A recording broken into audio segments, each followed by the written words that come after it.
Hi everyone, I'm Jim Aku Brimston and welcome to the review of Prophecy, the fourth record by the band Soulfly. This year we are celebrating the 20th anniversary of the record, so I decided to go back and see if it still holds up or not. This video is the part of my ongoing series Dementia December. I'm reviewing records that I forgot that were turning 2025 this year. Prophecy is important to me, so I had to make this video.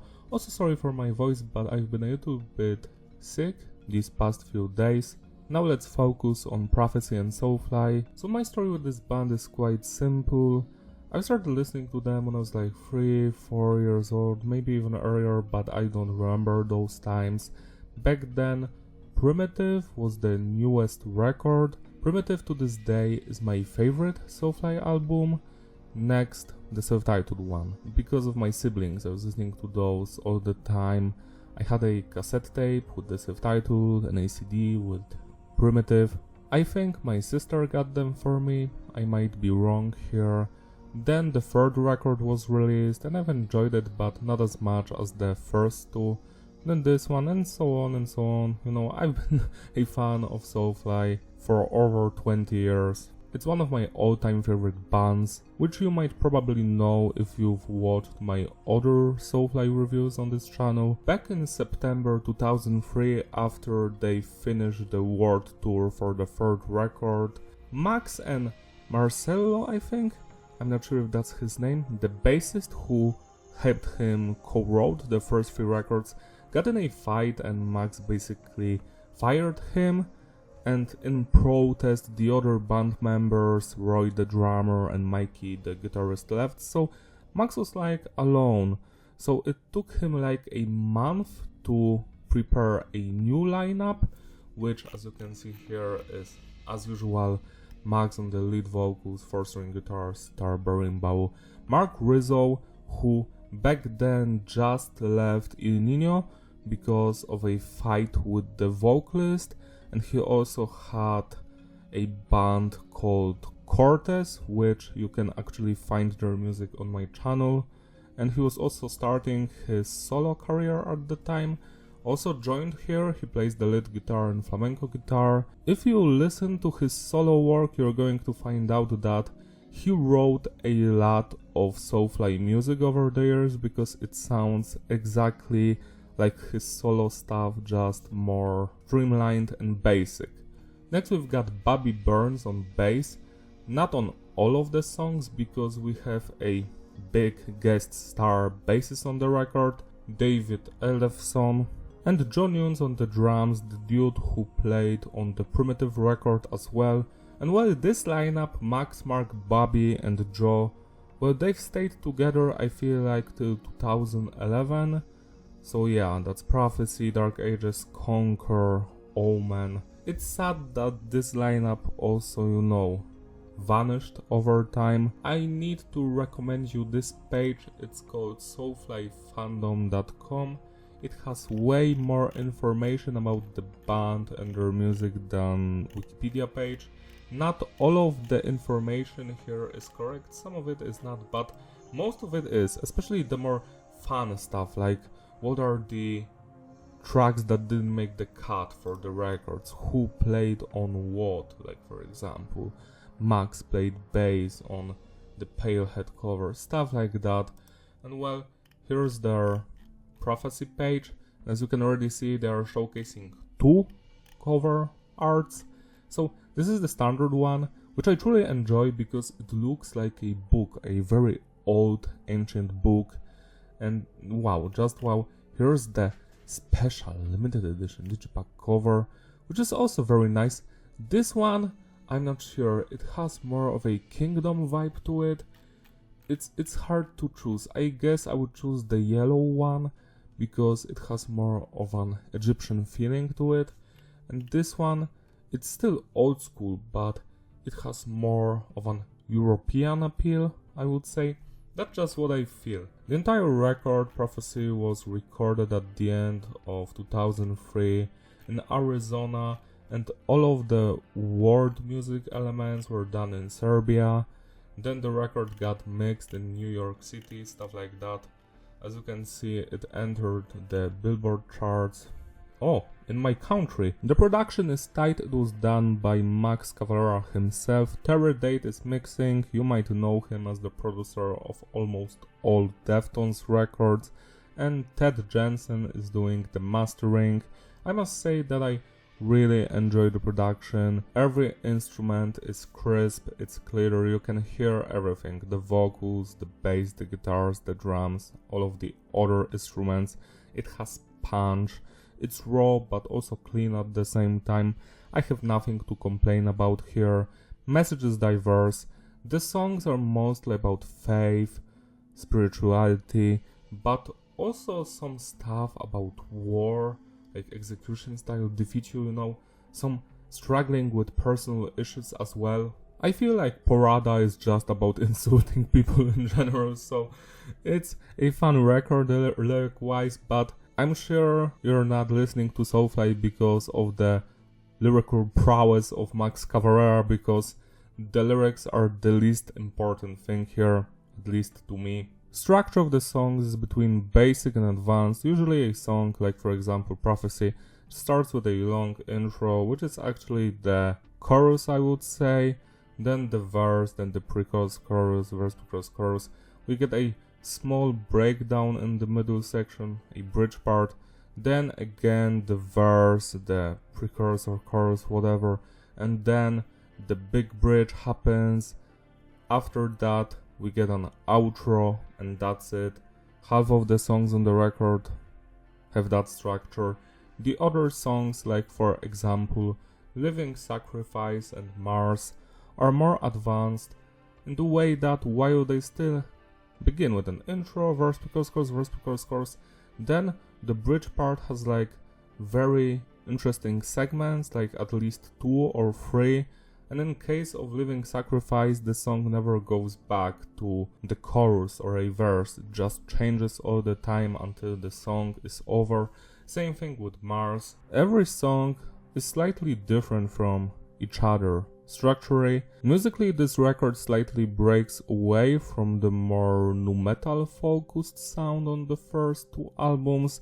The third record incorporated a lot of groove and thrash metal elements, and here they are still prevalent. It's like a groove metal record infused with thrash metal, nu metal, some slight death metal influences, also a lot of hardcore punk stuff, and of course the experimental work, the world music elements that are some of my favorite things in this band. So yeah, it's an interesting sound for sure. This is probably the last Soulfly record which has so much experimentation in it, because Dark Ages and Conquer still retain the world music elements, but it's not like every song has them. In case of Prophecy, at least half of the record still surprises you with stuff, and I just love it. When it comes to the musicianship on this record, let's start with the drumming. Joe on the drums is a beast. I love his energy, it's infectious, the groove, the style, the precision of his playing, the double bass work, the snare sound, just everything. The drumming is phenomenal. Next we've got the bass work by Bobby Burns, who was the founding member of a nu metal band Primary 55. Great band, check them out. So Bobby here is oddball. He mostly follows the guitars, but sometimes he breaks away from that stuff to play some of his own melodies, which is also quite good. Next we've got the guitar work. Let's focus on Mark Rizzo. He brings so much life into this band. His guitar melodies, the guitar solos, the rhythm sections, it's all here and it works perfectly. The riffs, the melody, just everything. Like, it sounds so magical and like one of a kind. He has that style, and whenever you're listening to Soulfly records with him or his original music, you can feel his soul in the melodies. So I am quite happy that him and Max worked together for a little bit to create interesting songs. Max's guitar playing, well, it's it's standard stuff. No. It's not that technical or that interesting, but it's still his band and he's still writing that stuff, so it's fun as well. Finally, we've got the world music instruments, berimbau, some sitar, some other stuff, and all of that adds so much texture to the sound, so much interesting stuff is happening. The only complaint I have is that I wish there was more of it, more weird instruments, more piano sections, more interesting stuff, that's all. And last but not least, we've got the vocals by Max and the guests. Max's vocals here are like perfect. I love his shouting, screaming, yelling. It's iconic at this point, and you're just happy to hear it. The other dudes, like the vocalist of Iceburn or Danny Maranino, they also sound fantastic. And the icing on the cake is Asha with her vocals. Her singing is just so beautiful, and I'm just astonished and shocked that she never became a household name. Like, what happened to her? We first heard her on the Primitive record, then on the third one, then here, and she vanished after that.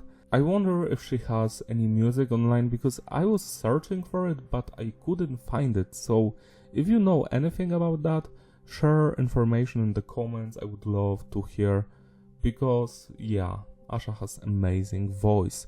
Now let's rate individual tracks. The album opens up with the title song, Prophecy. It starts with that iconic wow wow. It sounds like someone is drilling melodies into your head. I love that sound. Then the cool drumming, boom, boom, boom, boom, boom. Prophecy is like, again, another sequel to Roots, Bloody Roots, but this time it sounds just as good as the original song. It's so much funny. Oh no, the prophecy of all. This is the prophecy. This is the prophecy.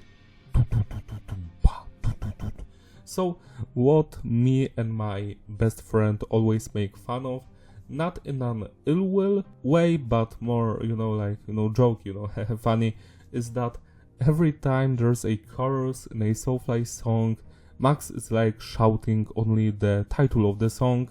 It's like he wants you to remember, and because he wants to play the song live, so people are like on the live shows. So yeah, prophecy. Like every single song here, the chorus is going to be, this is the prophecy. 11 seconds, 5 seconds, execution start. We will defeat you. I am Mars, the god of war. I believe immortality. Moses, where are you? Born again, anarchist. Borada.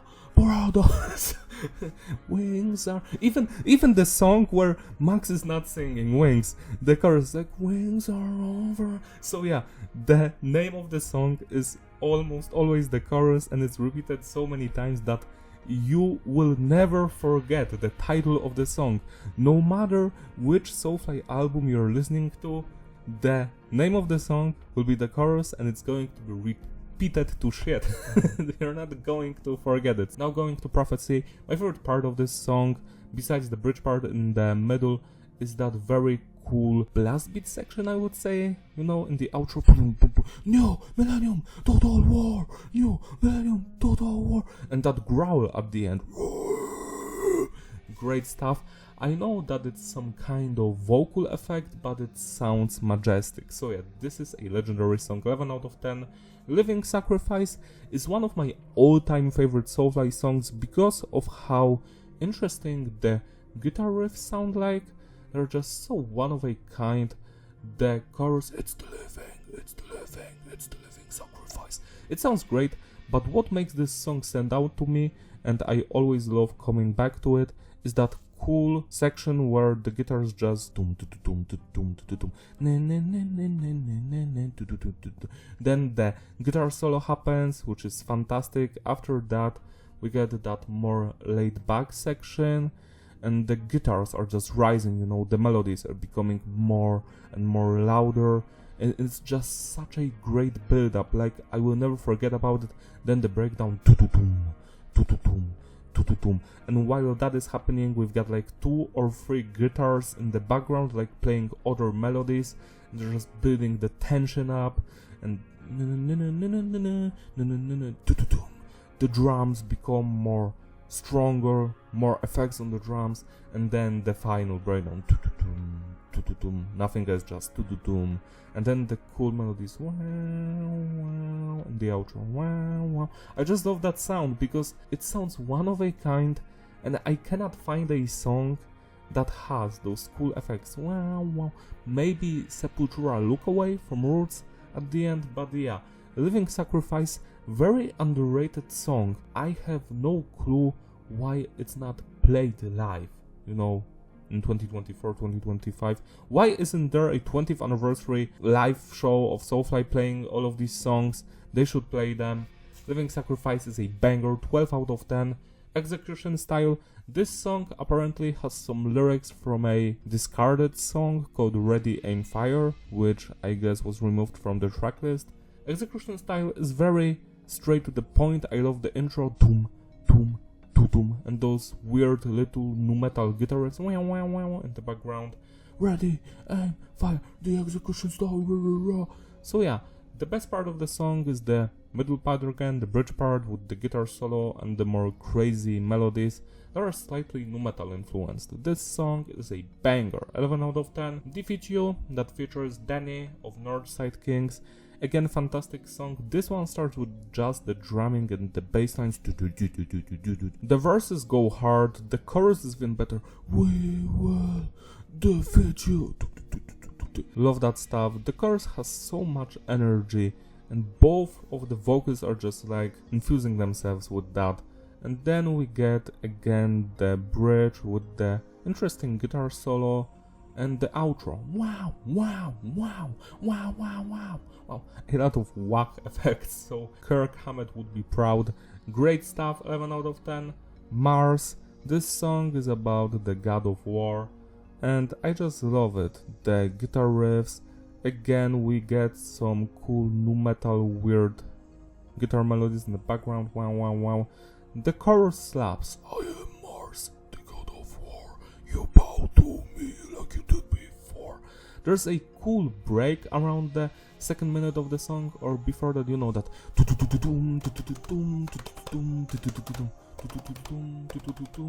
it only happens once, but you will always remember it. Then in the middle of the song like shifts from the heavier, thrashier stuff to more acoustic. We get Mark Rizzo doing some improvisation, some cool solo, very interesting melodies in the background. I just love it. This song is one of a kind, 11 out of 10.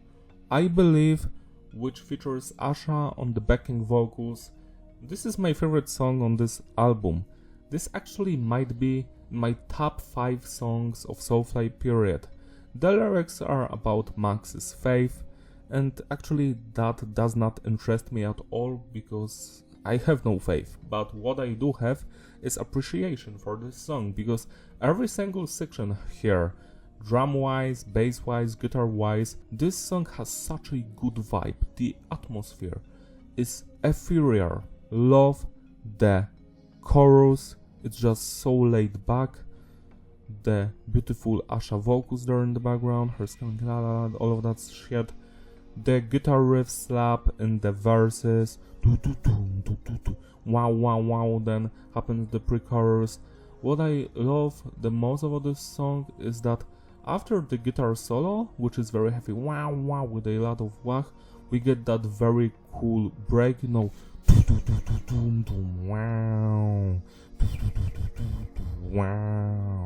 you can't kill faith, you can't kill God. I just love that part, and after that we get the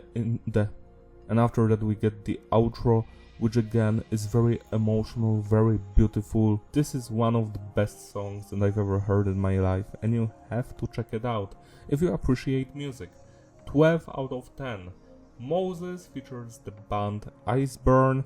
This song is about Max's grandson, who sadly passed away later, which influenced the record Dark Ages. and because of that Dark Ages is much more heavier and it abandons most of the nu metal traits. It's sad that Moses died for many reasons, like rest in peace. The first reason is simple, that was a child and child should never die. The second reason, the more cynical one, is that if Moses was alive and if Dimebag Darrell was not shot, what would happen to Soulfly then? Would they play more brutally or would they release Prophecy Part 2, you know? Because when bad stuff happens, it influences your music. Like in my case, I've just released my new record, The Darkest Timeline, and that's my heaviest album that I've ever recorded because of some things that happened in my life. And if those things would not happen, how would the record sound then? It would be completely different. So yeah, one or two things will happen in your life and it will like change the entirety of your like inspiration to what write, what to record. Moses is one of the more unique songs on this record because it has a lot of reggae influences. Moses, Moses, where are you? I love the verses with the Iceburn guys. The chorus, Father of Creation, give me inspiration. It's also fantastic.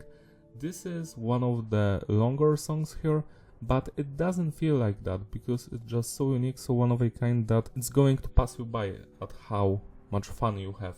Great song.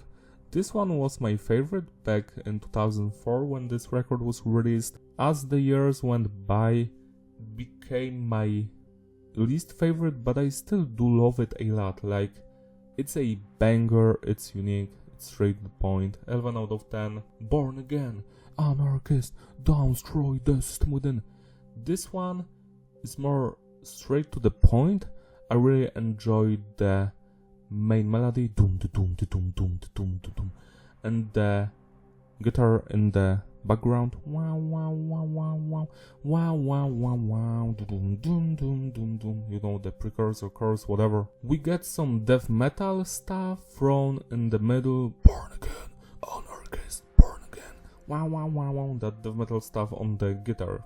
I'm sure you know what I'm talking about if you've heard the song. After that, we get more world music elements that remind me slightly of the Seek and Strike bridge from the previous record, and at the end we get that while Mike Rizzo is playing some very beautiful melody in the background. It's a great build up to the end of the song. I love this one with all of my heart. 11 out of 10. Porada starts with an acoustic intro written and performed by Mark Rizzo. It sounds exactly like his first solo record, which is very nice. After that we get a cool hardcore punk guitar riff, no no no no no no no no no no no, and then we get Max singing in Portuguese. He just goes so hard, so fast. I love that stuff, the energy, the intensity. Then the chorus, again, one of the highlights of this record, so much fun to listen to. 11 out of 10. In the meantime, it's a Helmed cover. Max loves Helmed. I must say that I also loved Helmed. Everyone should listen to Helmed and enjoy their music. This is a great cover. It's slightly different from the original because they've infused it with some of their own world music elements in the outro and such. It's a great song. The cover also slaps. I am not sure if this cover is better than the original. It just sounds more Soulfly-ish, I would say. Also, because it's a cover, you can feel that it slightly doesn't belong here, so I guess that's the only complaint I have, but I still do enjoy it. I'm not going to lie to you, this is my least favorite song on the record, period, but it's still fantastic. 10 out of 10. Soulfly 4, another entry in the instrumental series. This one is not as unique as Soulfly 2, Soulfly 1, Soulfly 5, Soulfly 3, Soulfly 6, but it's better than the other Soulfly tracks, the ones I didn't mention. It's great, I do enjoy the atmosphere. Overall, I feel like this is actually two songs because at the end there's like a 1-2 second break and the song shifts into other melodies, but it's still fantastic, nothing to complain about here. This is the kind of stuff that I miss, that Soulfly is not doing anymore. Like on Totem, the Soulfly track was just so simple, so short, so uninspired, and here you can still feel that inspiration. I love it. 10 out of 10. Wings featured Asha, and this is a pop song, I would say, or R&B track, but I love it with all of my heart. Asha's vocals are like one of a kind. She sounds so good. Why doesn't she record music? Where is her solo record? Like, I love this song so much. It's not that long, it's under 3 minutes actually, but it's fun to listen to. And after that we get some March of the, I don't know, some Serbian anthem song or whatever, and it's quite interesting. After that track we also get a hidden song, another one. This time it's some Soulfly ambient song that they've played in a mosque somewhere, probably in Serbia, and I do enjoy it. It sounds very ominous. It sounds like it's an teaser of what's to come, you know, of the Dark Ages, because it does not fit the prophecy vibe, which is more positive, I would say, more infectious, more full of energy and life. And that mosque part, you know, in the outro in Wings, in the hidden song, it sounds like something dark is going to show up, and it shows up on the record Dark Ages. Wings is 10 out of 10. To sum it all up, the consistency is stable and the flow is ideal. Replayability, yeah, it's a legendary record. I love everything about it from beginning to the end. It doesn't have any flaws. The flow is perfect. The songs flow into each other perfectly. The transitions go hard. Whenever I hear a song from this record, I just have to put the entire record up and listen through it from beginning to the end, because it reminds me of better times, so I guess I do have some nostalgia to it, but I also have nostalgia to every other Soulfly record, and, well, while having nostalgia to Conquer or Third, if you've watched my Soulfly third review, the third record, you've noticed how much I've criticized it for a lack of consistency. The flow was all over the place. It's not that great of a record, but this one is. This was a step up from the third record in every single way, and it's one of my all-time favorite records. The highlights of this one, personally, are, I believe, Living Sacrifice, Prophecy, Born Again Anarchist, Porada, Wings, Soulfly 4, Defeat You, Mars, Execution Style. Hell yeah, this is a fantastic record, period. Thank you for listening to this review. Again, sorry for my voice, it hurts a lot when I speak, but I had to do this review because I love Prophecy so much. Give this video a like, subscribe, follow me on my Instagram, links in the description. Consider joining the Patreon or becoming a YouTube member to support my videos so I can do more of them. Also, share your thoughts about Prophecy down in the comments. I would love to hear from you if you also enjoy this record or maybe not. That would be interesting to hear. See you next time. Bye!